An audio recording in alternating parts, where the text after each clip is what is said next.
Welcome to BuzzBooster.tv. I'm Shahar. And I'm Nash. You know, let's talk about how to beat your competition. How to beat your competition. Sometimes it's just a matter of a little Thinking. Imagination. Yes. Being creative. Yes. So, for example, we want to talk about an example from Kleenex. You know yes. the paper tissue The you tissue. use all the time? Yeah, they have a lot of competitors. Yes, they do. And how do they beat their competition? It's actually quite interesting. Yes. They have a service that really they call a chew. A chew! And what's really neat is they gather data from vaccines, places that give vaccines and things like that, and they determine ahead of time the places that are most likely to have the flu. Yeah, they even can track with that tool. It's a web tool, the bird migratory path. So they know exactly what the birds have to do with the flu. I kind of don't know. Yeah, I don't know. But then they can say, okay, this city here is going to be hit next. This and then, what do they do? Well, then they go to that city and they set up what they call checkpoints. And they basically they try to steer people to actually use Kleenex versus any other So they tissue. give samples. They give samples and to people that already use it. They praise them. Yes. And they basically stay there until it's time? Yeah, so then they are giving the samples, the coupons, education.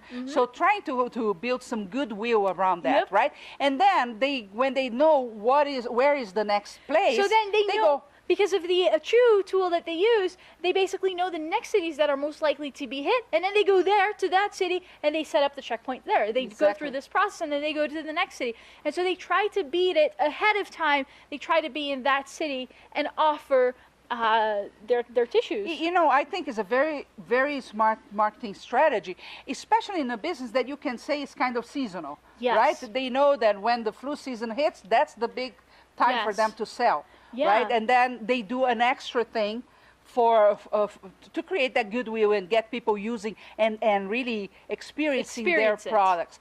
And they're not afraid of giving the product away for people to try it for the first time, and also to reward those that are already using their brands, because many times when we're doing these campaigns, we have a tendency to reward only the new ones and kind of forget about the loyal customers that we already have. That happens quite often. Happens all the time. You are sometimes subscribed to a service that you use for a very long time. I don't know what companies do that. Comcast, Cable. They always do that for the new ones. They have all kinds of benefits and new stuff. But you that have been there for years. Been there for like 8, 9 years, nothing, no recognition, right? Exactly. And the other really cool thing that I think that they do is that they're using this data. They're not afraid of looking at different places. So a lot of times when we're marketing and doing our things, we're looking directly at our data, and we might not have enough data, and so then we don't deduct anything. We don't really create a campaign. But they're looking to other places that could also give them it's a source of information, a source of people, and they're gathering data in those secondary places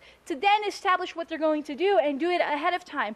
In other words, they're not just waiting for it to happen and then they take action. Yeah, it's plan ahead. They plan ahead, they gather data from another source, and then they go and take action. Exactly. You might not have an online tool that gathers data for you, but you can always do some research. The key point here is that they go where their ideal customer is in a period of time, and then they do an extra effort to get them used to use that product, and of course the ones that are already used to keep using that. You know, repetition in business is crucial. For a person to create a habit of using your product, it needs to repeat several times that behavior. So just once isn't enough. No. So let's think about Facebook, for example. Let's think about Facebook. What's your behavior related to Facebook? Don't you go there and check 10,000 times a day, change your status? You're addicted to that. And why? Because at the beginning you used once, maybe somebody liked your picture, used again. That created the habit. It's a reward mechanism too, because let's say for me, like I'll post a picture or a video, someone likes it, oh, this is great, and then you post another, and then you want to go back and check how many likes and comments and interactions that you have had. It's this reward mechanism. Exactly. And in our business, we need to get our customers